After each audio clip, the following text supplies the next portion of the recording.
Praise the Lord. கலந்து கொண்ட எல்லாருக்கும் நன்றி. இன்றைக்கு நம்ம தியானிக்க போகிறது ஏசாயா 34 அதிகாரம். Today we are going to meditate Isaiah 34. அந்த அதிகாரத்துல தேவன் கொடுத்த வாக்குத்தத்தம் என்ன அப்படி என்று சொல்லி அது எவ்வாறு நிறைவேறிற்று என்பதை பார்க்கலாம். இந்த இடத்துல வாக்குத்தத்தம் என்றால் நீங்க நினைக்கலாம் ஆசீர்வாதத்துக்குரிய வாக்குத்தத்தம். வாக்குத்தத்தம் என்பது ஆசீர்வாதத்து வாக்குத்தத்தம் மட்டுமல்ல, தேவ பிள்ளைகளுக்கு எதிராக இருக்கிறவர்களுக்கு தேவன் கொடுக்கிற நியாய தீர்ப்பு கூட. Always we think prophecy is a fulfillment of promises given to believers. That's true. In the same way, prophecy is also the fulfillment of judgment given to the people's God's people enemies. Today we are going to see in Isaiah 34, especially that portion. இன்றைக்கு ஏசாயா 34 அதிகாரத்துல நாம முக்கியமாக தேவ ஜனங்களுக்கு எதிராக செயல்பட்ட ஒரு தேசம் மக்களுக்கு தேவன் கொடுக்க செய்வேன் என்று சொன்ன காரியத்தை எப்படி நிறைவேற்றினார் அவர்களுக்கு எதிராக என்பதை நம்ம பார்க்க போகிறோம்.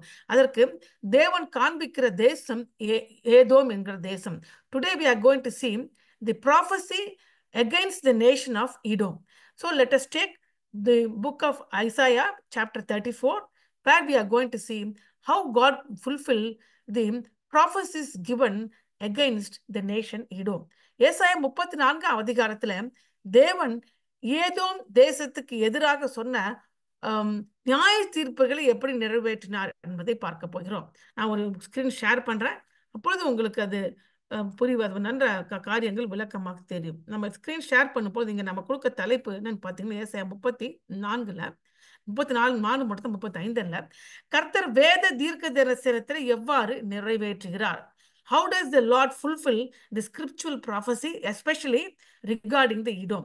அதற்கு எடுத்துக்கொண்ட பகுதி ஏசாயா 34:16 திறவுகோல் வசனம்.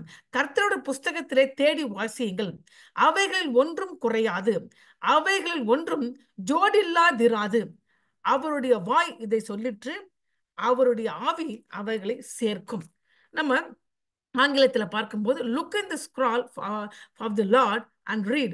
None of these will be missing, not one will lack her mate, for it is his mouth that has given the order, and his spirit will gather them together. இப்போ இதனை பார்க்கும்போது ஜோடி இல்லாம இருக்காது அப்படி என்பதை காரியத்தை இருக்கிறது. அது ஆங்கிலத்தில் பார்க்கும்போது that is none of these will be missing, not one will lack her mate.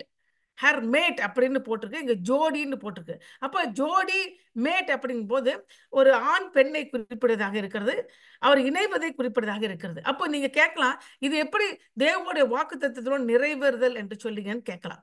இதுக்கு இந்த வசனத்துக்கு முன்பாக பார்க்கும்போது ஆண்டவர் என்ன சொல்லுகிறார், ஏதோம் தேசத்திலே பெரிய அரண்மனையிலே பார்க்கும் பொழுதும் அரண்மனையிலே ராஜாக்களும் ஆட்சி செய்கிற ஜனங்களும் அழிக்கப்பட்டு அந்த அரண்மனையிலே அதாவது பாலைவனத்திலே வசிக்கிற பறவைகளும் மிருகங்களும் வந்து குடியிருக்கும். அப்போ அந்த பறவைகள் எப்படி குடியிருக்கும், ஜோடி ஜோடியாக குடியிருக்கும் அப்படி என்பதை சொல்றாங்க. அது சொல்லிட்டு இங்க என்ன சொல்றாங்க, எப்படி எந்த பறவைகள் எந்த இடத்துல ஜோடியாக குடியிருக்கும் என்று ஆண்டவர் சொன்னாரோ அப்படியாகவே ஏதேன் தேசத்துக்கு எதிராக தேவன் சொன்ன நியாய தீர்ப்புகள் நிச்சயமாக நிறைவேறும். இந்த காரியத்தை ஆவியானவரே சொன்னாரு அப்படின்னு சொல்றாங்க. இன்னொரு விதமான இன்டர்பிரேஷன் என்னன்னா, ஜோடி என்பது ஆணையும் பெண்ணையும் குறிப்பிடுகிறது. அதாவது அது பிரிச்ச ஜோடி கிடையாது. அதே மாதிரி பழைய ஏற்பாட்டிலே சொல்லப்பட்ட வாக்குத்தத்தங்கள் அல்லது நியாய தீர்ப்புகள் எவ்வாறு நிறைவேறிற்று என்பதை இன்னொரு வசனமும் வேதத்திலே இன்னொரு இடத்திலே காணப்படும். இது ரெண்டையும் நீங்க இணைச்சிங்கன்னா வாக்குத்தத்தம் அல்லது தேவன் சொன்ன வார்த்தை எப்படி நிறைவேறிற்று என்பதை நீங்க பார்க்கலாம். Especially in this verse we can see the mate represent the male and female. If you remove either male or female, that is not a couple, it is not a mate. In the same way, God is emphasizing the verse God told in Old Testament or in one portion of the Bible is going to coincide with the same word and another portion of the Bible. So if we correlate both to the two verses, we can see how the word of the God fulfilled in entire scripture. அதுதான் நம்ம இன்னைக்கு பார்க்க போகிறோம். அப்போ ஏசாயா 34 அதிகாரத்துல 17 வசனங்கள் காணப்படுகின்றது. அதை 3 பகுதிகளாக பிரிக்கிறோம். கர்த்தர் திட்டமிட்டதை கேளுங்கள். முதல்ல கேளுங்க.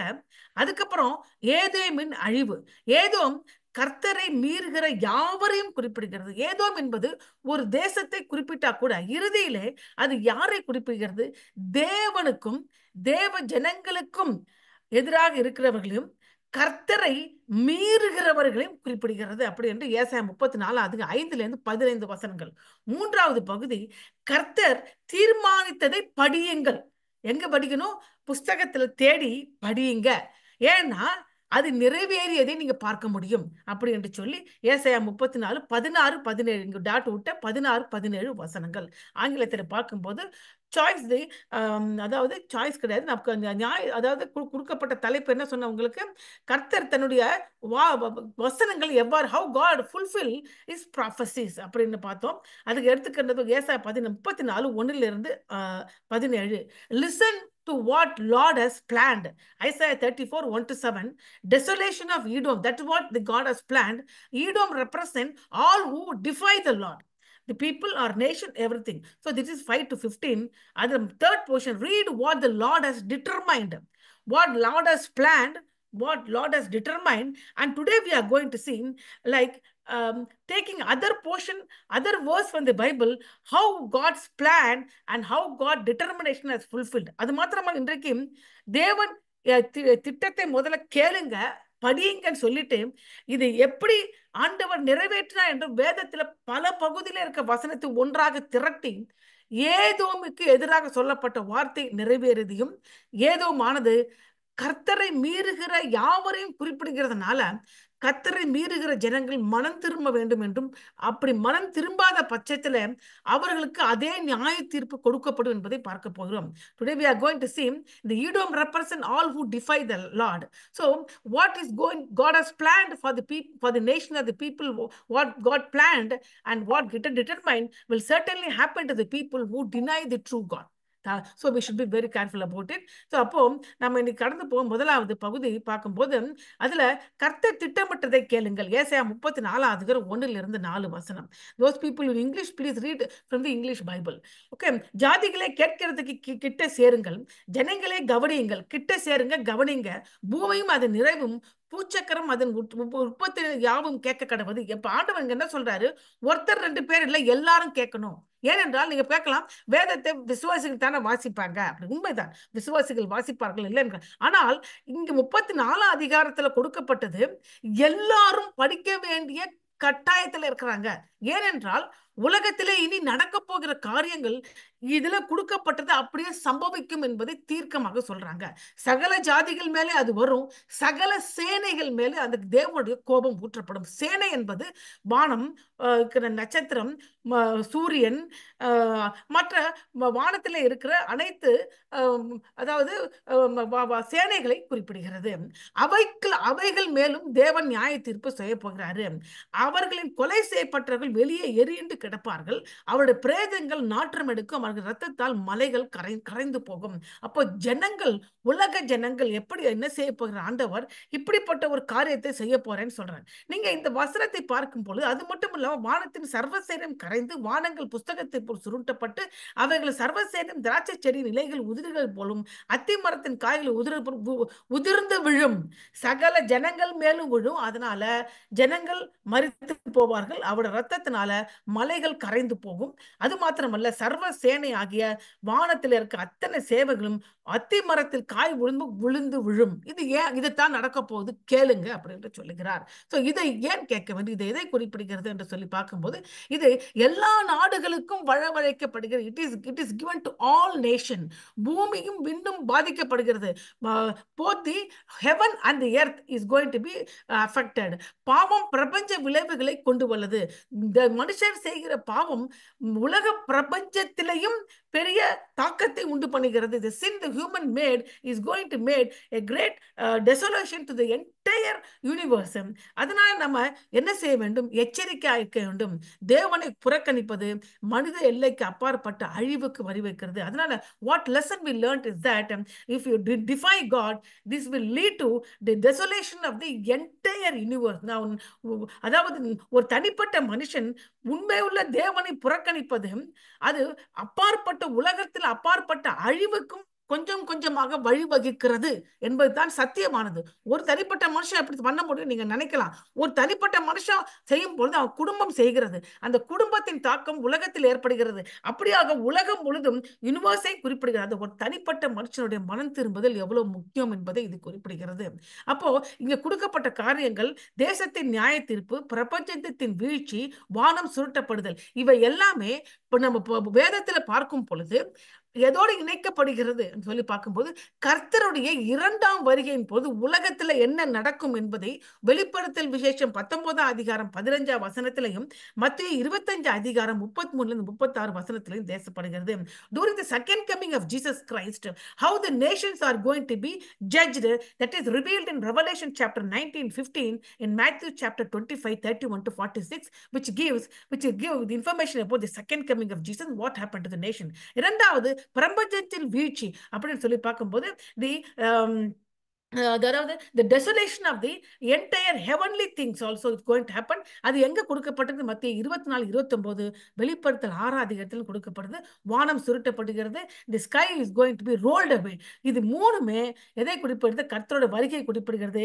இந்த வசனங்கள் எல்லாம் எங்க காணப்படுகிறது? வெளிப்படுத்தல் 19 அதிகாரத்துல 25 அதிகாரத்துல பாருங்க. புறஜாதிகள் 25 அதிகாரத்துல பார்க்கும்போது மனுஷகுமாரன் மகிமை பொறுத்தவராக சகல பரிசுத்த தூதரோடு வரும்போது சகல சிங்காசன மேல் வீட்டிருப்பாரு, அவர் எல்லாரையும் நியாயம் தீர்ப்பார் என்று மத்திய 25 அதிகாரத்துல படிக்கிறோம். மத்திய 19 அதிகாரத்துல புறஜாதிகள் வெட்டும்படிக்கு கர்த்தரோட வாயிலிருந்து கூர்மையான பட்டயம் புறப்படுகிறது. இரும்பு கோலார் ஆட்சி செய்ய வெளிப்படுத்த சொல்லுகிறது.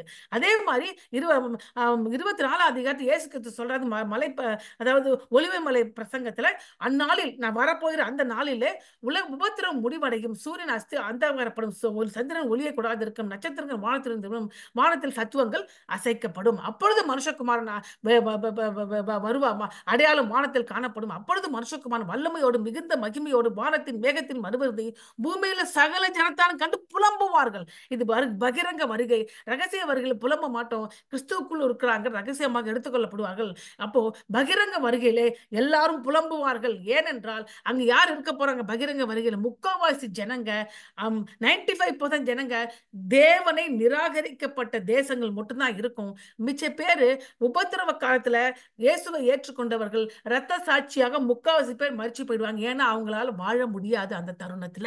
ஆனா ரகசிய வருகையில கிறிஸ்துவுக்குள் மரித்தவர்களும் கிறிஸ்துவுக்காக வாழ்வுகள் எடுத்துக்கொள்ளப்படுவார்கள். அப்போ இந்த ஏசாயா 34 அதிகாரம் 1-4 வசனங்கள் எதை குறிப்பிடுகிறது என்று சொல்லி பார்க்கும்போது உலகளாவிய நியாய தீர்ப்பை கொடுக்கப்படுகிறது. யார் மேல் வருகிறது? தேவனை புறக்கணிக்கப்பட்ட ஜனங்கள் மீதும் தேசத்தின் மேல் வருகிறது. அது எப்படிப்பட்ட நியாய தீர்ப்பை கொண்டு வரும்? தேசத்திலே நியாய தீர்ப்பு ஏற்படும், இப்பிரபஞ்சம் வீழ்ச்சி அடையும், வானம் சுருட்டப்படும். So Isaiah 34:1-4 clearly reveals the second coming of Jesus Christ and how God is going to judge the nations and the people who are opposing the true God.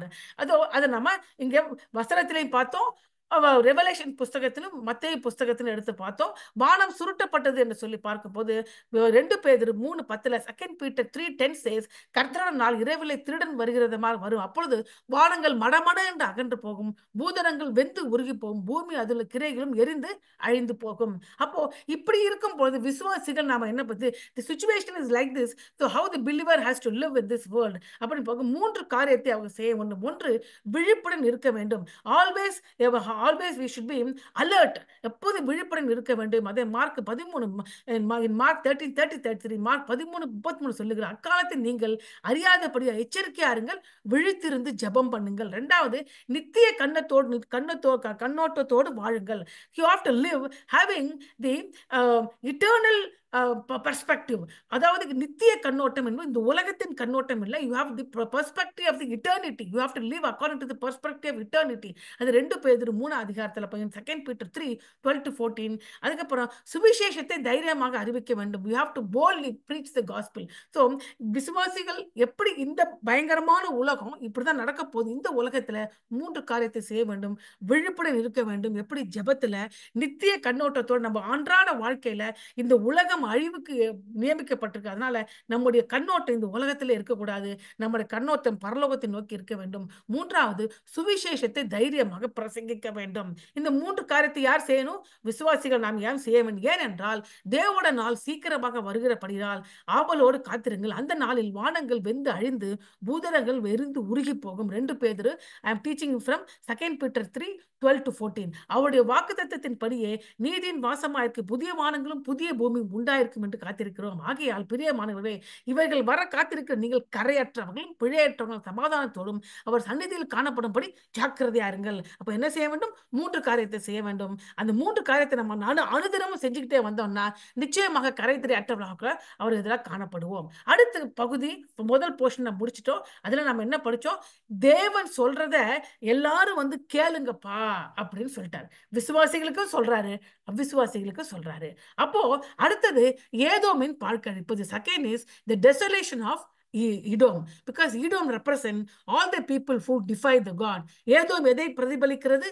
தேவனை, கர்த்தரை நிராகரிக்கிற ஜனங்களை ஏதோம் பிரதிபலிக்கிறது, குறிக்கிறது. அப்போ இதுல நீ பார்க்கும்போது 5-15 வசனத்துல நான் 5 வசனத்தை மட்டும் தான் எடுக்கிறேன். வானங்கள் ஏன் பட்டயம், வானங்களில் என் பட்டயம் வெறி கொண்டிருக்கிறது. இதோ ஏதோமின் மேலும் நான் சங்கரிக்க நியமித்த ஜனத்தின் மேலும் அது நியாயம் செய்ய இறங்கும். அப்போ தேவனே நியாய தீர்ப்பு அனுப்ப போறாரு. தேவன் பட்டயத்தை வானத்திலிருந்து அனுப்பி யாருக்கு எதிராக அனுப்புகிறார்? ஒரு தேசத்தை சொல்லுகிறார். அந்த தேசம் ஏதோம் என்று சொல்லுகிறது. அது கர்த்தர் பழிவாங்கும் நாள், சீயோனுடைய வழக்கின் மித்த பதிலளிக்கும் வருஷம். ஏன் ஏதோமை தேவன் நியாய தீர்ப்பதற்காக பட்டயத்தை அனுப்புகிறார் என்றால், சியோன் என்றால் தேவ ஜனங்களை குறிப்பிடுகிறது. அவர்களுக்கு எதிராக உலக ஜனங்கள் செய்த அநியாயத்திற்காக நியாயம் செய்யும்படியாக தேவன் இறங்குகிறாரு. அதன் ஆறுகள் பிசினாகவும் அதன் மண் கந்தகமாக மாறி அதன் நலம் எரிகிற கீழாய் போகும். இப்போ இதனை வாசிக்கும் பொழுது உலகத்தில் இப்போ இருக்கிற அத்தனை நியூக்ளியர் வெப்பன்ஸ், இப்போ வச்சிருக்க வெப்பன்ஸ் யூஸ் பண்ணா 9ஆம் வசனத்துல சொன்ன மாதிரி நிச்சயமாக தேசத்துல நடந்து விடும். If the nation use all the nuclear weapons and all the weapons they have, certainly what is represented in Isaiah 34:9 will happen in the world. இரவும் பகலும் அது அவியாது, அதன் புகை என்றென்றுக்கும் எழும்பும், தலைமுறை தலைமையாக அது பாழாயிருக்கும், சதாகாலமாக அது ஒருபொழுதும் கடந்து போவதில்லை. இந்த 10வது வசனத்தை வைத்து தான் நம்ம வர போற போர்ஷன்ஸை நம்ம பார்க்க போறோம். Relying on the Isaiah 34:9, the entire message I am going to build, how God fulfilled this particular word, Isaiah 34:10.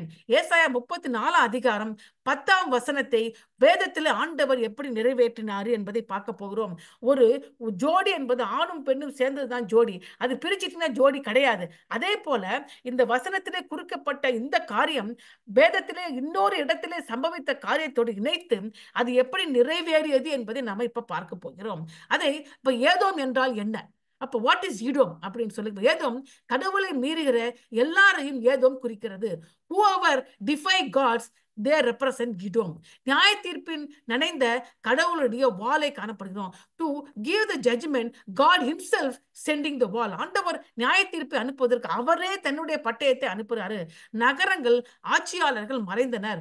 so ஆண்டவர் during this judgment, even the king and the rulers will disappear.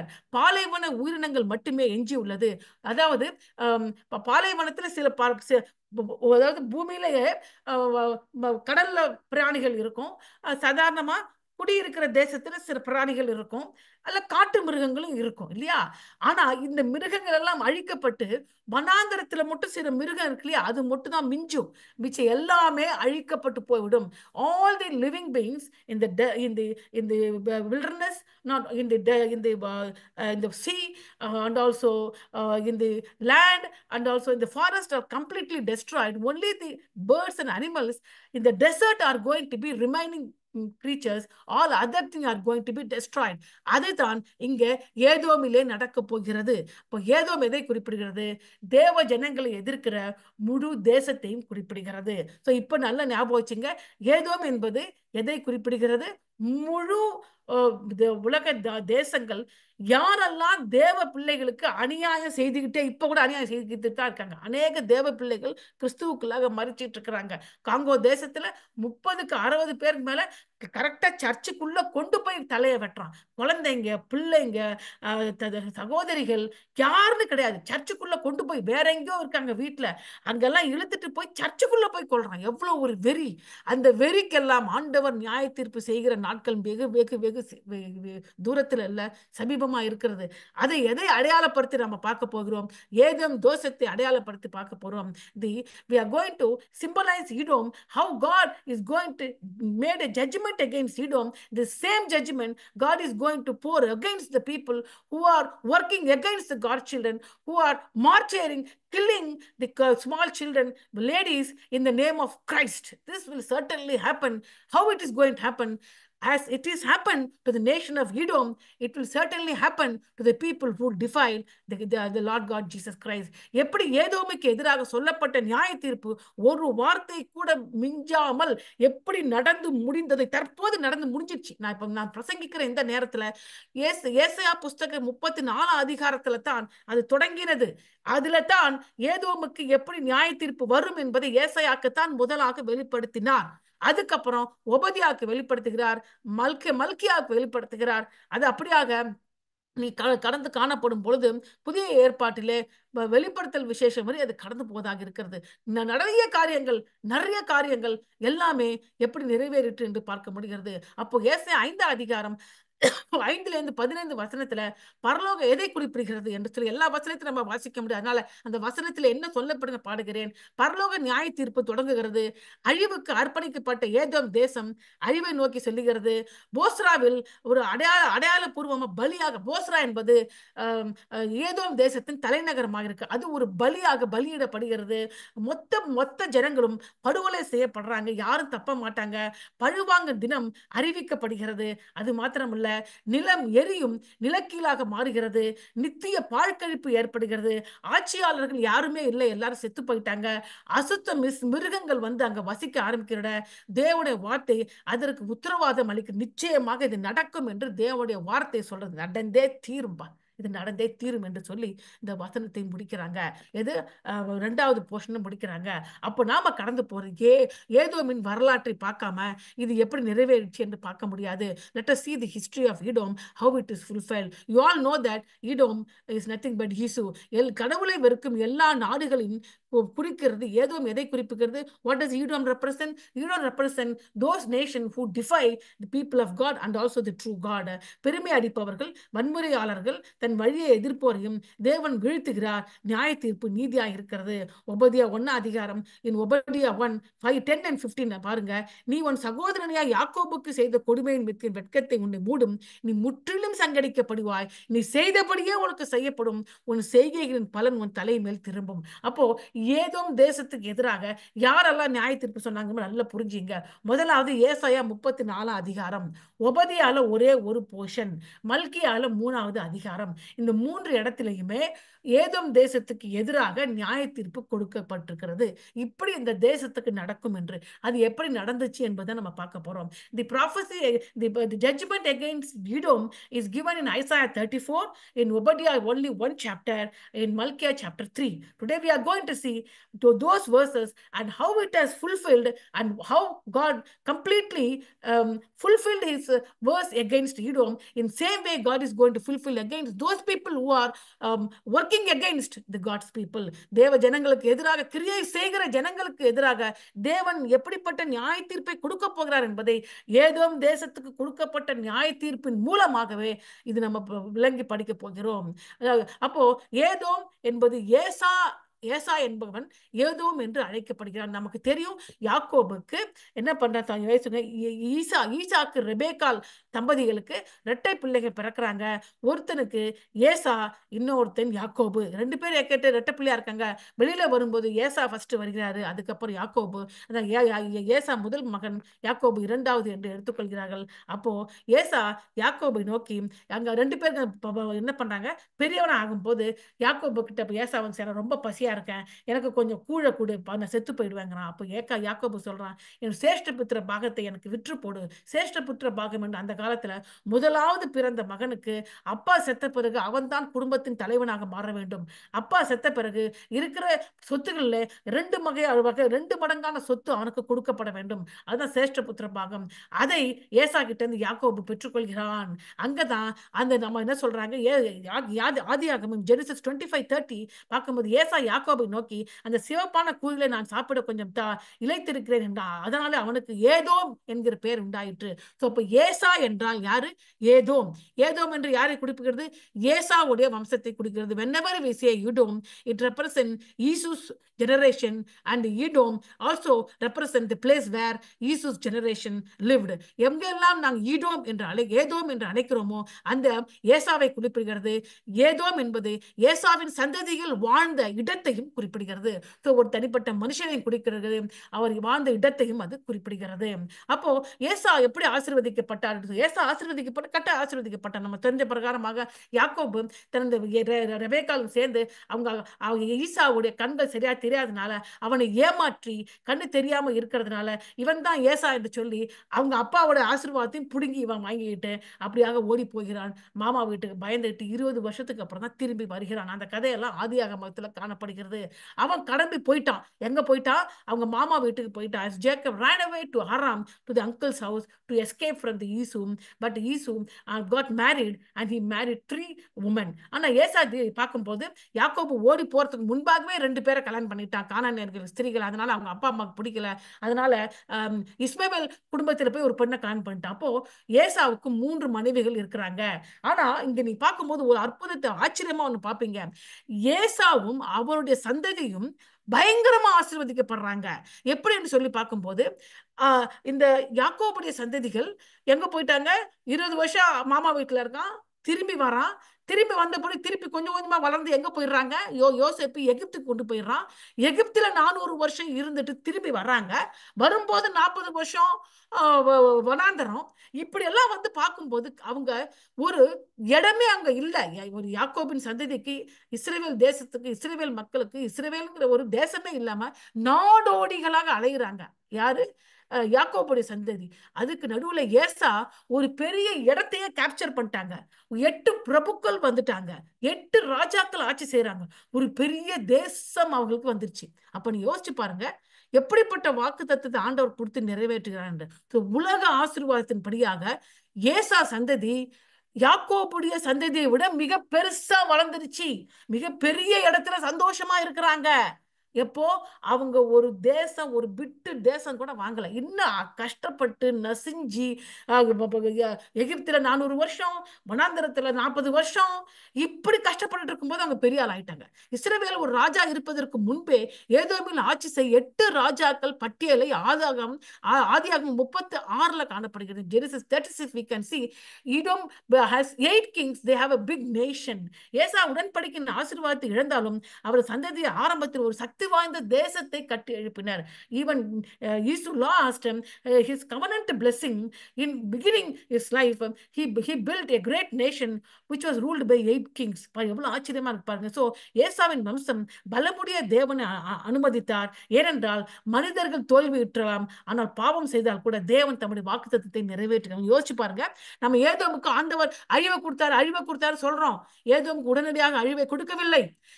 யாக்கோபை உலக ஆசீர்வாதத்தை கொடுப்பதற்கு முன்பாகவே ஏசாவுக்கு பெரிய தேசத்தை கொடுத்தார், 8 ராஜாக்களை கொடுத்தார், பலமாக வாழ்க்கையை கொடுத்துட்டாரு. அப்படி என்றால் மனுஷர்கள் தப்பு செய்யறான், பாவம் பண்ணிடுறான், ஆனால் தேவன் தன்னை சொன்ன வாக்குத்தத்தத்தை நிறைவேற்றாம இருக்க மாட்டார். நிச்சயமாக நிறைவேற்றுவார். மனிதர் திரும்புவதற்கு தருணத்தை கொடுப்பார். அது ஏசாவோட வாழ்க்கையில பார்க்க முடிகிறது.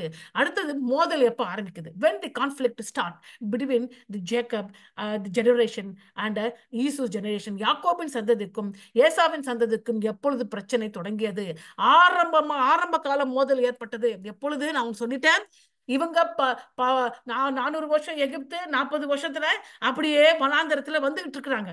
வந்துட்டு இருக்கும் பொழுது 40 வருஷம் ஆயிடுச்சு. ஏன்னா போப்பா கானான் தேசத்துக்கு போ அப்படிங்கிறாங்க. போக முடியாது, அங்க ஏனோக்கி இருக்கிறாங்கட்டாங்க. 15 நாள்ல கானான் தேசத்தை சுதந்திரிக்க வேண்டியவர்கள் போமாட்டேன்னு சொல்லனால 40 நாள் எப்படி போய் தேசத்தை வேவு பார்த்தாங்களோ அதற்கேற்ப 40 வருடங்கள் நீங்க வனாந்தரத்தில் அழைந்து போங்க. இந்த சந்ததி அழிஞ்சு போயிடும். உங்க பிள்ளைகள் போய் தான் கானான் தேசத்தை சுதந்திரித்துக் கொள்வார்கள் அப்படின்னு ஆண்டவர் சொன்ன பிரகாரமாக எல்லாரும் செத்து போயிட்டாங்க. 40வது வருஷத்துல மோசே கிட்ட ஆண்டவர் சொன்னாரு, நீ வனாந்தரத்தில் அழிந்து திரிந்தது போலும், நேர இப்ப கானான் தேசத்தை நோக்கி ஜனங்களை நடத்து என்று சொல்லி நடத்திக்கிட்டே வரும் பொழுது நடுவுல வந்தது யாரு? ஏதோம் தேசம். ஏதோம் தேசம் வந்த பொழுது அவங்க கேட்கறாங்க, ஏதோம் ஆண்டவர் சொல்லிட்டாரு, ஏதோம் தேசத்தை உனக்கு கொடுக்க மாட்டேன், அது ஏதோம் சந்ததிக்கு கொடுக்கப்பட்டது, அவங்களை நீ சண்டையிட்டு அந்த தேசத்தை எடுக்கக்கூடாது என்று மோசே கிட்ட கட்டளையிடுற ஆண்டவர். அதனால அவங்க ஆட்களை அனுப்பி உள்ள நாங்க எங்க நாட்டுக்கு, நான் ஒரு நாட்டை நோக்கி போறோம், ஆண்டவர் கொடுக்குற நாட்டை நோக்கி நாங்க இது வழியா கடந்து போறோம், உன் நாட்டை ஒன்றும் செய்ய மாட்டோம், குடிக்கிறது தண்ணி காசு கொடுத்து வாங்கிக்கிறோம், சாப்பாடு காசு கொடுத்து வாங்கி அப்படியே கடந்து போற முடியாது, நீங்க தேசத்துக்கு கடந்து போற முடியாதுன்னு பெரிய சேனையோட சண்டை போட வந்துட்டாங்க. உடனே அவங்க என்ன பண்றாங்க? சுற்றி போறாங்க. எப்படி போறாங்க? சுத்தி போறாங்க. பாருங்க, இப்போ ஈதோம்ங்கிற தேசம் இங்க உருவாயிட்டு, பிக் நேஷன் ஈதோம் இங்க இருக்கு பாருங்க. ஏதோம் தேசம் உருவாயிட்டு, மேப்பை தயவு செய்து பாருங்க. ஆனா அவன் எங்க இருக்கிறான்? யாக்கோபு சந்ததி இன்னும் இங்க இருக்கிறான், எகிப்துல இருக்கிறான். அங்கேருந்து கடந்து கடந்து கடந்து கடந்து கடந்து இத்தனை வருஷம் நடந்து நடந்து நடந்து நடந்து 40 வருஷம் முடிஞ்சிச்சு. 40 வருஷம் முடிஞ்சு இப்படி வரான். இங்க சொல்றான், எனக்கு கொஞ்சம் இந்த ஏதோ பாத்தீங்களா, எனக்கு கொஞ்சம் உள்ள விடுப்பா, நான் இப்படியே போயிடுறேன், டைரக்டா இப்படி போயிடுறேன்னு. முடியாது, யாரும் உள்ள வரக்கூடாது, ஓடி போங்கிறாங்க. திருப்பி சுத்தி போறாங்க. அப்போ ஏதோ எதை குறிப்பிடுகிறது? ரட்சிப்பை அடைவதற்கு தடை செய்வதை குறிப்பிடுகிறது. தேவ திட்டத்தை நிறைவேற்றக்கூடாதபடிக்கு போடுகிற மனுஷ முயற்சியை குறிப்பிடுகிறது. ஃபர்ஸ்டே ஆரம்பிச்சுட்டாங்க அவங்க வேலை. எங்க ஆரம்பிக்கிறாங்க பாருங்க, அவங்க பேசாம விட்டுருக்கலாம், இதான் நியாய தீர்ப்பு காரணம் ஆயிடுச்சு. அது மாதிரி ஏதோ என்று சொல்லல, தேவ ஜனங்களுக்கு எதிராக, முன்னேற்றத்துக்கு எதிராக, பிள்ளைகளுக்கு எதிராக, ஊழியத்துக்கு எதிராக, தேவனுக்கு எதிராக செயல்படுகிற எந்த மனுஷனோ மனுஷியோ தேசமோ யாரா இருந்தா இன்றைக்கு சொல்ற தீர்க்க தரிசனமாக ஏதோமுக்கு நடந்த அப்படி நிச்சயமாக நடந்தே தீரும். அதுல எதுவுமே தப்பிக்கவே முடியாது. டைரக்டா போக விடல, திருப்பி சுத்தி போறாங்க. பாருங்க, இங்க 7ல இருந்து 8க்கு போறாங்க, சுத்தி போறாங்க. போயிட்டாங்களா? அது ஃபர்ஸ்ட். அப்ப எதை இது குறிப்பிடுகிறது அப்படி என்று சொல்லி பார்க்கும் பொழுது குறிப்பிடுகிறது எதை? பல நூற்றாண்டுகளுக்கு பிறகும் குடும்ப காயங்கள் யாக்கோபுக்கும் ஏசாவுக்கும் தங்க சந்ததியிடையே ஆறல, குடும்ப காரம் அப்படியே இருக்கு. சோ ஏதோ வேண்டாம் என்று சொல்லி தாக்குவதாக மிரட்டினார்கள் இஸ்ரவேல் ஏதோமை சுற்றி வர வேண்டிய. அதனால் அவருடைய பயணம் நீண்டதாகவும் கடினமாகவும் இருந்தது. அதே மாதிரிதான் நம்ம ஜனங்கள் தேவ பிள்ளைகள் எதிராக சாத்தான் சில ஜனங்களை எழுப்புவான். அதனால பாதிப்பு ஏற்படும். அதனால குடும்பத்துல கஷ்டம், முன்னுக்கு வர முடியல, பிள்ளைக்கு முன்னு அனுப்ப முடியல, வேலையில பிரச்சனை, கஷ்டப்பட்டு வேதனை நடப்போம். ஆண்டவர் அனுபவிச்சாக நம்மளை கைவிட மாட்டோம். ஆனா அவங்களுக்கு வரப்போற நியாய தீர்ப்பு பயங்கரமாக இருக்கும். அதை நம்ம இங்க பாக்குறோம். ஏதோம் பாருங்க, இங்க ஏதோம் ஒரு தேசமா உருவாயிடுச்சு. This is ஈதோம்.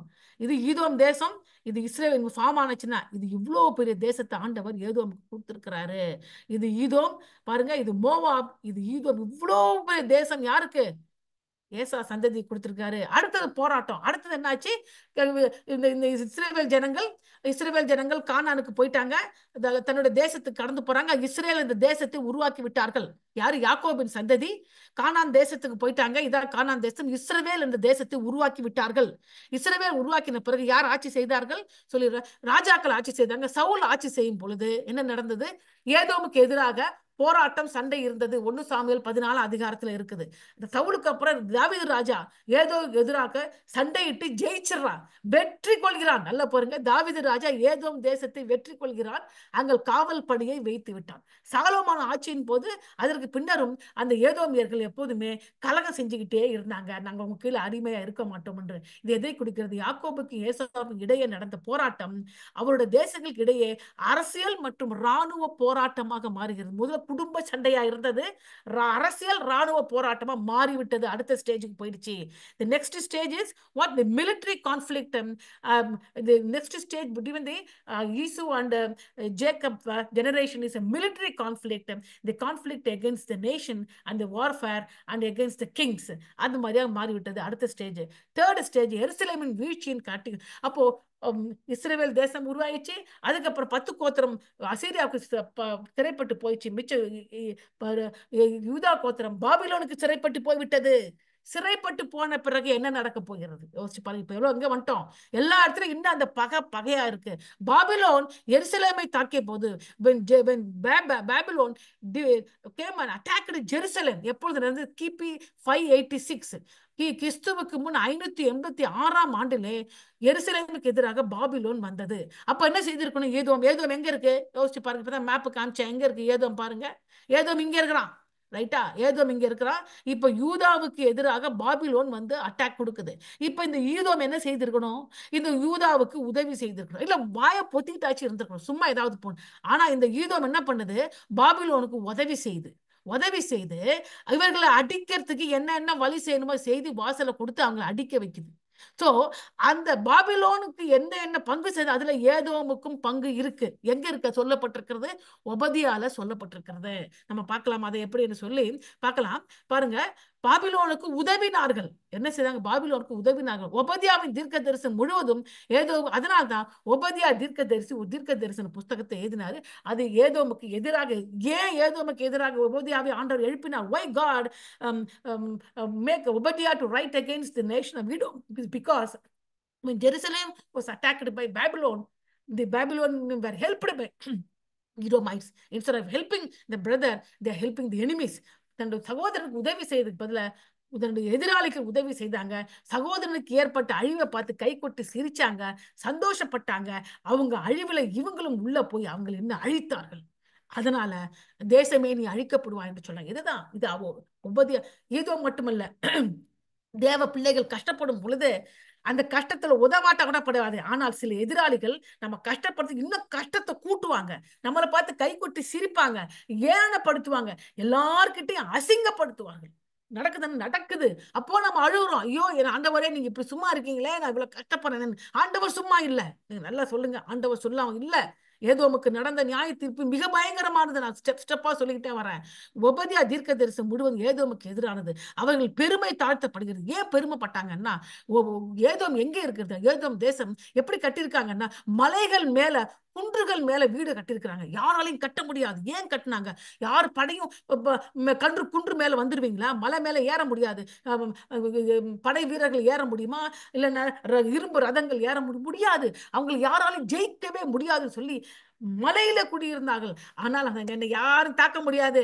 யாக்கோபு நீ நாசமா போவ, நான் சூப்பரா இருப்பேன், நான் மலை மேல குடியிருக்க அப்படின்னு பெருமை பாராட்டியா உன்னை தாழ்த்துவேன். அவர்கள் தேவனால் நியாயம் தீர்க்கப்படுவார்கள். அவருடைய தேசம் பாழாய் போகும். அவர்கள் பெருமை, the pride of the Edom is to be detained. They are going to be judged by the God and that their nation is going to be desolate. மூணு நடக்கும். யார் சொல்றாங்க? மூணு. These three things are revealed by the prophet Obadiah. இப்போ இதெல்லாம் கற்றுக்கொள்கிற பாடம். தேவனுடைய மக்களுக்கு எதிராக எதிரிகளுக்கு உதவி செய்யும் மக்களுக்கும் தேவன் நியாய தீர்ப்பு நிச்சயமா வழங்க. நீ கீழே விழும்போது நீ விழவேன்னு யாருக்கா எனிமிக்கு ஹெல்ப் பண்ணாங்க வச்சியா, அந்த எனிமிக்கு ஹெல்ப் பண்ண ஆலயம் ஆண்டவன் நிச்சயமாக நியாய தீர்ப்பார். இதைதான் ஒபதியா தீர்க்கதரிசி புஸ்தகத்துல மிக அதிகமாக அருமையாக சொல்கிறார். என்ன சொல்றார் பாருங்க. உன் சகோதரன் யாக்கோபுக்கு செய்த கொடுமை, ஒபதியா 10 கொடுமையின் மித்தம் வெட்கம் உன்னை மூடும், நீ முற்றிலும் சங்கரிக்கப்படுவாய். நீ எதிர்த்து நின்ற நாளில் அந்நியர் அவன் சேனையை சிறைப்பிடித்த நாளிலும், அந்நியர் சேனையை சிறைப்பிடித்த போது, அந்நியர் யாரு? பாபிலோனியர்கள். மறு தேசத்தார வாசலுக்குள் பிரவேசித்து எருசலேமில் சீட்டு போட்ட காலத்தில் நீ அவர்கள் ஒருவனை போல் இருந்தார். பாபிலோன் வந்து சீட்டு போட்டு இங்க எப்படி பிடிக்கிறதுன்னு பிளான் பண்ணிட்டு இருக்கும்போது அவங்க கூட உட்கார்ந்து நீ பிளான் பண்ண, அவங்களை அழிக்கிறதுக்கு நீ ஹெல்ப் பண்ண. உன் சகோதரன் யூதா புத்திரர் அழிவின் நாளிலே அவர்கள் நிமித்தம் சந்தோஷப்படாமல் அவர்கள் நெருக்க நாளில் நீ பெருமையாய் பேசாம அங்க இருக்க சந்தோஷப்பட்டு பெருமை பேசின. அவன் ஆபத்துக்கு அவர்கள் வாசலுக்கு பிரவேசியாமல், அவள் ஆபத்தினால் அவங்களை அணுகிற தீங்கை நீ பிரியத்தோடு பாராமல், அவர் ஆபத்தினால் அவங்களை ஆஸ்தியில் கைப்படாமல் இருக்கு. அப்ப என்ன அர்த்தம்? பாபிலோன் உள்ள போய் அடிச்சிச்சு. அவங்க மட்டும் அடிக்கலையா, ஈதோமும் உள்ள போய் அவங்களை அடிச்சு அவங்க கிட்ட இருக்கிற பொருள் எல்லாம் பிடிக்கிட்டு போயிருக்கிறாங்க. இது ராஜாக்கள் புஸ்தகத்துல, நாளாகம புஸ்தகத்துல கொடுக்கவில்லை. ஆனா ஒபதியா சொல்றாரு, இப்ப கூட இவனும் உள்ள போய் அவங்களை அடிச்சு அவங்க கிட்ட இருக்க பொருளை பிடுங்கி இருக்கிறான். அவர்கள் தப்பினவர்கள் சங்கரிக்கப்படி வழி சந்திலே நிற்கும் போது, அப்பா ஐயோ எப்படியா தப்பிச்சிடலாம் அப்படின்னு பாபிலோனுக்கு தப்பிக்கிறதுக்கு ஏழை எளிய பெண்கள் குழந்தைகள் அப்படி ஓரத்துல ஒதுங்கி இருக்கும் போது தனியா பின்னாடியே போய் அவங்களை அடிச்சு நீ கொன்ன. யோசிச்சு பாருங்க எவ்வளவு செய்திருக்காங்க. எல்லா ஜாதிகளுக்கு விரோதமாக நாள் கர்த்தரோட நாள் சமீபமா இதெல்லாம் செய்ததுனால கர்த்தரோட நாள் வருகிறது. நீ செய்தபடியே உனக்கு செய்யப்படும். உன் செய்கைகளின் பலன் உன் தலைமேல் திரும்பும். நம்ம உபதியா படிக்கும்போது ஏன் இப்படி நியாய தீர்ப்பு சொல்றாரு ஆண்டவர் நம்ம நினைக்கிறோம். ஆண்டவர் பொறுமை உள்ள தேவன். நியாய தீர்ப்பு கொடுக்கும் போது அவர் கையிலேருந்து யாரும் தப்பிக்க முடியாது. பழி வாங்குதல் எனக்குரியது, அக்னி நெருப்பை தழலை குவியுங்கள். பழி வாங்குதல் எனக்குரியது. எபிரேயர் புஸ்தகத்திலோட போட்டிருக்கு. பழைய ஏற்பாட்டுல புதிய ஏற்பாட்டுல எல்லாத்திலும் போட்டிருக்கிற வசனம் ஏதோ உனக்கு நீ என்ன என்ன அக்கிரமம் செய்த என் பிள்ளைகளுக்கு எதிராக அத்தனை அக்கிரமத்தின் பிரியாக உனக்கு செய்யப்படும். நீ உன் தலை மேல அதே உனக்கு திரும்பும் என்று ஆண்டவர் சொல்லுகிறார். இது எல்லாம் பயங்கரமான ஒரு காரியம். ஏன் இது நம்ம திருப்பி திருப்பி படிக்கிறோம்னா, தேவனை அறியாத ஜனங்க மட்டும் கிறிஸ்துவுக்கு எதிராக இல்ல, தேவனை அறிந்திருக்கிற சபைக்கு போற நானும் பைபிள் வாசிக்கிற ஜனங்கள் கூட உண்மையான கிறிஸ்தவர்களுக்கு எதிராக செயல்படுறாங்க. அவர்கள் கூட இதுல தப்பிக்க முடியாது. ரொம்ப ஜாக்கிரதையா இருக்க நம்ம செய்கையிலே.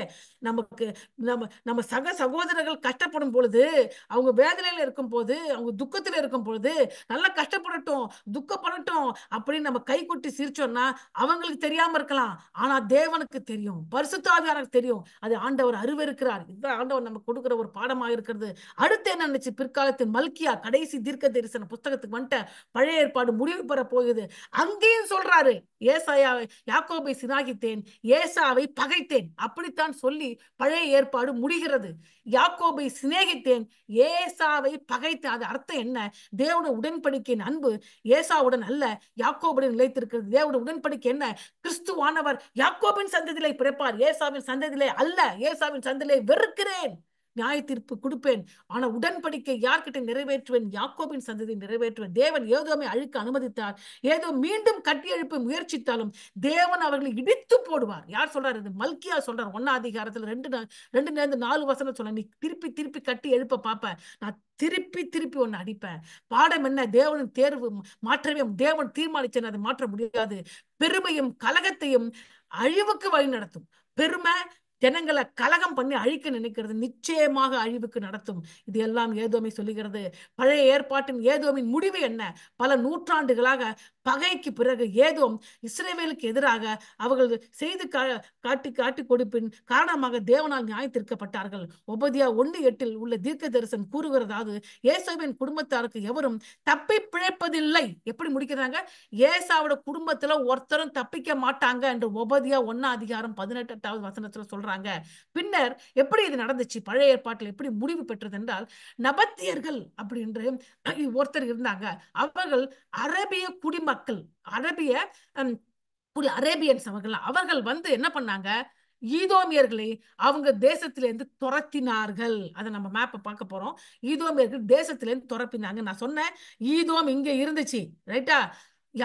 யூதா தேசம் பாபிலோனுக்கு சிறைப்பட்டு போன பிறகு ஏதோம் இருந்த தேசத்துல நெதமியர்கள் என்று அரபிய குடிமக்கள் வந்து அவங்ககிட்ட சண்டை போட்டு அவங்களை துரத்துறாங்க. அவங்க வழி இல்லாம அங்க ஏதோம் தேசத்துக்கு, யூதா தேசத்துக்கு வந்துடுறாங்க. ஏனென்றால் யூதா தேசத்துல எல்லா ஜனங்களும் செத்து போயிடுச்சு, யாரும் ஆட்சி செய்யல, பாபிலோன் வந்து தூக்கிட்டு போயிடுச்சு. அந்த தேசம் வெற்றிடமா இருந்துச்சு, அங்க வந்து உட்காந்துட்டாங்க. யோசிச்சு பாருங்க எப்படி போகுது. எங்க இருந்து அவங்க எங்க இருந்தாங்க? நான் மேப் போடுறேன் பாருங்க. இங்க இருந்தாங்க ஏதோம், ரைட்டா?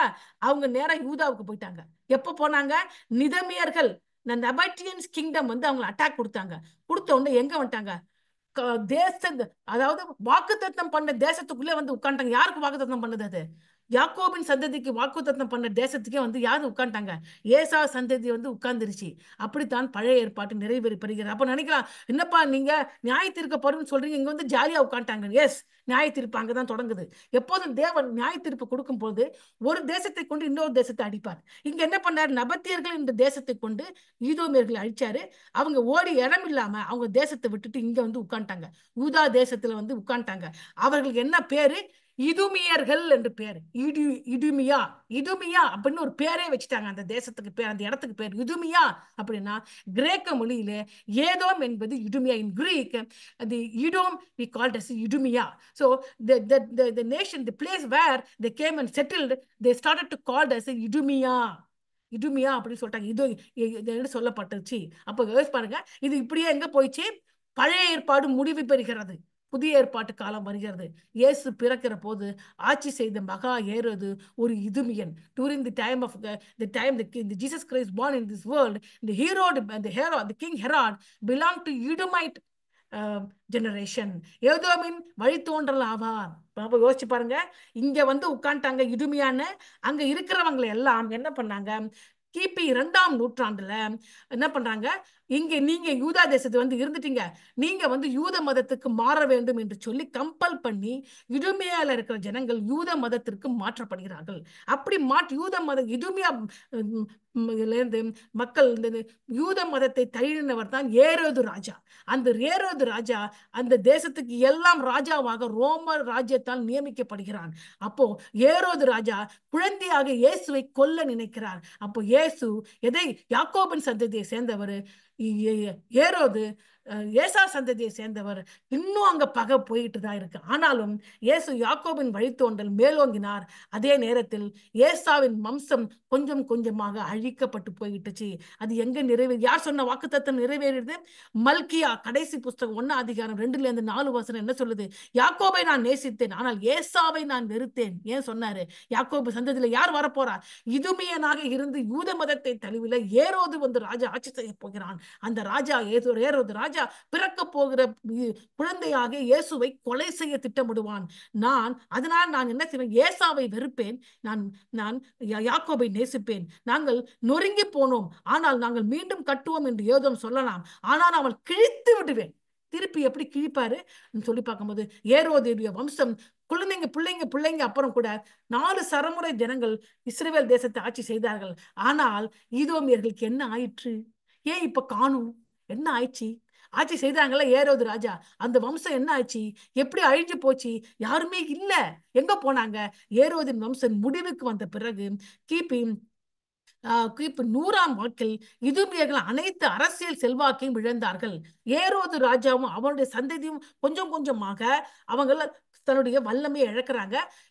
கிபி 70ஆம் நூற்றாண்டுல ரோம குடியரசு என்ன செய்கிறது? எருசலேமை முற்றிலுமாக எரிச்ச பொழுது அப்போ என்ன ஆயிடுச்சு? கொஞ்சம் கொள்ளமாக இஸ்ரவேல் தேசத்தில் ஆட்சி செய்து கொண்டிருந்த ஏரோதின் குடும்பம் தன்னுடைய வல்லமையை கொஞ்சம் செல்வாக்கை இழக்கிறது. கிபி 20இல் ரோமானியர் எருசலேமை அழித்ததால் ஏற்கனவே பண்பாட்டு ரீதியில் உள்வாங்கப்பட்ட இடுமியர்கள் வரலாறு பதிவிலிருந்து மங்கி போயிற்று, வரலாற்றிலிருந்து மறைந்து விட்டது. கிபி 2ஆம் நூற்றாண்டுக்கு பிறகு அடையாளம் காணக்கூட முடியாமல் இடுமிய மக்கள் தொகையே கிடையாது. இப்ப நீங்க போய் தேடி பார்த்தீங்கன்னா மக்கள் தொகையில இடுமியர்கள்னு ஒருத்தரும் கிடையாது. எத்தனை நாள் தேடி பாருங்க, இல்ல. யார் சொன்னது? யார் வாக்குத்தத்தம் நிறைவேறது? மல்கியா வாக்குத்தத்தத்தை ஆண்டவர் நிறைவேற்ற. நீங்க எப்படி கட்டி கட்டி எழுப்ப பார்த்தா கூட நான் உன்னை கிழித்து போடுவேன் என்ற ஆண்டவர் சொன்ன வாக்குத்தத்தத்தை ஆண்டவர் நிறைவேற்றினார். இது எதோட நிறைவேற்றமா இருக்கிறது? ஏசாயா 34 அதிகாரத்தின் நிறைவேற்றமா. அதான் சொன்ன, வேதத்திலே வாசிச்சு பாருங்கள், ஜோடி இல்லாமல் இருக்காது, எல்லாம் ஜோடியா இருக்கும். ஏனென்றால் இதை வச்சு நீங்க நியாய பார்க்கும் பொழுது ஆண்டவர் செய்த நியாய தீர்ப்பை பார்க்க முடியும். ஏசாயா 34 அதிகாரத்தில் அது குடியிருக்காது. ஏதோ காட்டு மிருகங்கள் அங்கே கிடக்கும், தலைமுறை அது பாழாய் கிடக்குதான். இப்ப எங்க இருக்கு ஈதோம்? இப்ப போய் பார்த்தீங்கன்னா சேயீர் மலை அப்படின்னு சொல்லுவாங்க. இப்ப நீங்க இஸ்ரேலுக்கு நீங்க போனீங்கன்னா அங்க மவுண்ட் சேயீர் காமிக்கிறாங்க, ஒரு பெரிய மலை. அந்த மலையில குடைஞ்சி வீடு கட்டியிருக்காங்க. அது மட்டும் தான் இருக்காங்க, யாரும் வசிக்கல. that became a tourist spot. Now the Mount Sinai, the place where the Edomite lived became a tourist spot. It looked like a mountain caved with inside like a house, and now people are going and seeing as a tourist spot. Not even single people are living in that place. அதுதான் நம்ம பார்க்க முடியுது எப்படி நிறைவேறியதுன்னு சொல்லி. ஏசாயா 34:10 இரவும் பகலும் அது அவியாது. அது எதுக்கு அவியாது? ஏதோமிற்கு எதிராக போடப்பட்டது அறியாது. அது புகை என்றென்றைக்கு எழும்பும், தலைமுறையாக அது பாழாயிருக்கும், சதாகாலம் அது ஒருவரும் கடந்து போவதில்லை. இடுமிய மக்கள் முற்றிலும் மறைந்தனர். மரபு, நிலம் அல்லது வம்சாவளி இல்லவே இல்லை. சோ ஏசாயா 34 அதிகாரம் 10 குறிப்பிட்ட வசனம் நிறைவேறிற்று. இதுவரைக்கும் நம்ம எதை பார்த்தோம்? ஏசாயா 34:10 எப்படி நிறைவேறிற்று என்று பார்த்தோம். நிறைவேறிச்சுன்னா இது வரைக்கும் நிறைவேறிருக்குது, ஒண்ணுமே பண்ணல. அது மாத்திரமல்ல, ரோமர் 9 அதிகாரத்துல 10-13 பவுல் சொல்றாரு, என்ன சொல்றாரு? தேவன் கொண்டு தேர்தலை விளக்குகள். பவுல் யாக்கோபை ஏசாவுக்கு, அதாவது பவுல் திருப்பி யாக்கோபை ஏசாவை கொண்டு வராரு. என்ன கொண்டு வராரு சொல்லி பார்க்கும்போது, தேவன் யாக்கோபை தேர்ந்தெடுத்தார், ஏசாவை நிராகரித்தார். அப்ப யாக்கோபு ஆவிக்குரிய மக்களை குறிப்பிடுகிறது, ஏசா உலக பிரகாரமான மக்களை குறிக்கிறது. ஆண்டவர் ஆவிக்குரிய மக்களை தேர்ந்தெடுக்கிறார். உலக பிரகாரம் மக்கள் தேர்ந்தெடுக்கப்பட்டா கூட அவர்களாகவே தேர்வில் இருந்து கீழே விலகி போய் அழிவை நோக்கி போறாங்க. ரோமர் 9 அதிகாரம் 10-13. இதுவும் அல்லாமல் நம்முடைய பிதாவாக ஈசாக்கு என்னும் ஒருவனாலே ரெபேக்காள் கர்ப்பவதி ஆன பொழுது பிள்ளைகள் இன்னும் பிறவாமல் நல்வினை தீவினை ஒன்றும் செய்யாமல் இருக்கையில் தேவனுடைய தெரிந்து கொள்ளுதலின் படி இருக்கிற அவருடைய தீர்மானம் கிரியையினாலே நிலை நிற்காமல் அழைக்கிறவளாலே நிலை நிற்கும் படிக்கு மூத்தவள் இணையவனுக்கு ஊழியம் செய்வான் என்று அவளுடனே சொல்லப்பட்டது. அப்படியே யாக்கோபை சிநேகித்து ஏசாவை வெறுத்தேன் என்று எழுதியிருக்கிறது. எங்க எழுதியிருக்கிறது? ஒபதியால, மல்கியால. ஏசாயா தீர்க்கதரிசி புஸ்தகத்துல எழுதப்பட்ட எல்லாவற்றையும் பவுல் கொண்டார். இங்க கொண்டு வந்து அதை முடிக்கிறாரு. முடியவே இல்லை பாரு. அப்போ தேர்வு செய்தார் யாக்கோபு சந்ததியை. யாரு நிராகரித்தார்? ஏசாப்பா. நீங்க கேட்கலாம், ஆண்டவர் தேர்வு செய்துட்டாரு, அதான் நடந்துச்சு. கிடையாது. ஆண்டவர் ஏன் தேர்வு செய்கிறார்? நம்முடைய தேவன் முன்கூட்டியே எல்லாவற்றையும் அறிந்த தேவன். ஏசா ஒருத்தன் பிறப்பான், அவன் சேஷ்ட புத்திர பாகத்தை விற்பான், அவன் கண்கண்டபடியாக வாழ்வான், அவன் தீர்மானத்தின் தன்னுடைய சொந்த இச்சையின்படிதான் வாழ்வான். எவ்வளவு டைம் கொடுத்தாலும், எவ்வளவு ஆசீர்வாதம் கொடுத்தாலும் பகையை மறக்க மாட்டான். தன்னுடைய தம்பி குடும்பத்தை அழிப்பான், அவனுடைய ஜெனரேஷனுக்கு எதிராக வருவான். இயேசு கிறிஸ்து பிறந்தா கூட அவனை அழிப்பதற்கு அவன் சந்ததியிலிருந்து ஒருத்தன் பிறப்பான் என்பதை தேவன் அறிவார். அதனால்தான் சொன்னாரு, யாரை தேர்ந்தெடுத்தேன்? யாக்கோபை தேர்ந்தெடுத்தேன். அப்ப நீங்க கொடுக்கணும், டைம் கொடுக்க. ஈசாவுக்கிட்ட, ஏசாவுக்கும் ஈதோமுக்கு டைம் கொடுக்கப்பட்டுச்சு. அவன் காமிச்ச மேப்பு. இஸ்ரவேல் இந்த தேசம் உருவாவதற்கு முன்பாகவே ஏதோம் என்கிற பெரிய தேசம் உருவாகி விட்டது. 8 ராஜாக்களை கொண்டு அவங்க தேசத்துல ரொம்ப சந்தோஷமா வாழ்றாங்க. இப்படி இருந்தாலும் அவர்கள் மனம் மாறவில்லை. யாக்கோபு ஜெனரேஷனுக்கு எதிராக செயல்பட்டு கொண்டே இருந்தார்கள். அதனால்தான் நியாய தீர்ப்பு வந்துச்சு. அதனால்தான் ஆண்டவர் நமக்கு டைம் கொடுக்காம இல்ல, தெரிந்து கொள்கிற ஆண்டவர். ஏன் தெரிந்து கொள்ள? ஆண்டவர் நமக்கு சாய்ஸ் கொடுக்கும் போது நாம் எதை தேர்வெடுக்கிறோம் அதுதான் முக்கியமாக இருக்கிறது என்பதை இந்த காரியத்தில் நாம் தெரிந்து கொள்கிறோம். சுருக்கமான முடிவுரை எப்படி ஒரு யாத்திராகமத்துல ஏதோம் இஸ்ரவேலை கலக்க மருந்து செய்து நம்ம பார்த்தோம் இல்லையா? ஏதோம் என்ன சொல்லிச்சு? இஸ்ரவேல் ஜனங்களை உள்ள வரக்கூடாது மேப் போட்டு காமிச்சேன். என்னாகமம் 20 அதிகாரத்துல. அப்புறம் ராஜாக்கள் ஆட்சி செய்யும் போது சவுல் ராஜா, ஜாவிது ராஜா, சாலமோன் ராஜா காலத்துல ஏதோமை எதிர்த்து போர் செய்து கொண்டே இருந்தாங்க. எருசலேமின் வீழ்ச்சியின் போது ஏதோம் இஸ்ரவேலை காட்டி கொடுக்கிறது அப்படின்னு சொல்லி ஒபதியா தீர்க்கதரிசி சொன்னாரு. ஏதோம் நியாய தீர்க்கப்படும் என்று மல்கியா தீர்க்கதரிசி சொன்னாரு. ஒபதியா தீர்க்கதரிசி சொன்னார். பழைய ஏற்பாட்டு முடிவு பெற்றது. புதிய ஏற்பாட்டுல என்ன நடந்துச்சு? இடைப்பட்ட காலம், பழைய ஏற்பாட்டுக்கும் புதிய ஏற்பாட்டுக்கும் இடைப்பட்ட காலத்திலே ஏதோமியர்கள் எப்படி ஈதோமியர்கள் என்று அழைக்கப்பட்டார்கள். ஏதோமியர்கள் யூதா தேசத்துல குடியிருந்துட்டாங்க. அந்த பகுதிக்கு பேரு ஈடோம் அப்படின்னு அழைக்கப்பட்டது. புதிய ஏற்பாட்டில் மகா ஏராது ராஜா அந்த இதுமியனாக இருந்தான், யூதாவை ஆட்சி செய்தான். கிபி 70க்கு பிறகு வரலாற்றில் இருந்து காணாமல் போனார்கள் இதுமியர்கள். கடவுளை தெரிவை பற்றி கற்பிக்க, தேவனுடைய தேர்ந்தெடுத்து கொள்ள கற்பிக்க பவுல் யாக்கோபையும் ஏசாவையும் பயன்படுத்தி ஏசாவை வெறுத்தேன், யாக்கோபை தெரிந்து கொண்டேன் என்று முடிக்கிறாரு. அப்போ இப்ப எதை குறிக்கிறது? மெசியாவை வெற்றிகரமான, இப்ப நீங்க கேட்கலாம், பழைய ஏற்பாட்டுல ஏதோமுக்கு எதிராக மட்டும்தான் சொன்ன வாக்குத்தத்தம் நிறைவேறிச்சா? ஒபதியா புஸ்தகத்துல இல்லை. இந்த ஒன்று சொல்றாரு, ஏதோமை எவ்வளவுதான் வெறுத்தா கூட யாக்கோபின் சந்ததியிலிருந்து இரட்சகரை அழுப்புவேன் என்று சொல்லி முடிக்கிறார். ஒபதியா 1 அதிகாரம் 21 ஏசாவின் பர்வதத்தை நியாய தீர்ப்பிற்காக ராட்சகர்கள் சியோன் பர்வதத்தில் வந்தேறுவார்கள், அப்பொழுது ராஜ்யம் கர்த்தருடையதாகும். ஒபதியா 1:22. ஏசாவின் பர்வதத்தை நியாய தீர்ப்பதற்காக இரட்சகர்கள் சியோன் பர்வதத்தில் வந்து ஏறுவார்கள். யார நியாயம் தீர்க்க? ஏசாயாவின் பர்வதத்தை. யார் எங்க வருவாங்க? இரட்சகர் ரட்சகர்கள் எங்க வருவாங்க? சியோன் பர்வதத்தில் வருவார்கள். அப்பொழுது ராஜ்யம் கர்த்தருடையதாக இருக்கும். சியோனின் மலை என்பது எருசலேமையும் தேவ ஜனங்களையும் குறிப்பிடுகிறது. ஏசாவின் பர்வதம் மலை என்பது ஏதோமையும் மனித பெருமையையும் தேவனுக்கு எதிர்க்கிற ஜனங்களையும் குறிப்பிடுகிறது. ரட்சகர்கள் என்பது தேவனுடைய மீட்பர்கள் குறிப்பிடுகிறது. இறுதியின் மெய்ப்பராக ரட்சகராக இயேசு வர்றாரு. முன்னாடி யார் வந்தாங்க? சவுல் வந்தாரு, தாவீது வந்தாரு, சாலமோன் வந்தாங்க. இவங்கெல்லாம் ரட்சகரா வந்தாங்க. கடைசியாக தாவீதின் குடும்பத்தினாக, தாவீதின் குமாரனாக இயேசு கிறிஸ்து மெய் ரட்சகராக வந்தாரு.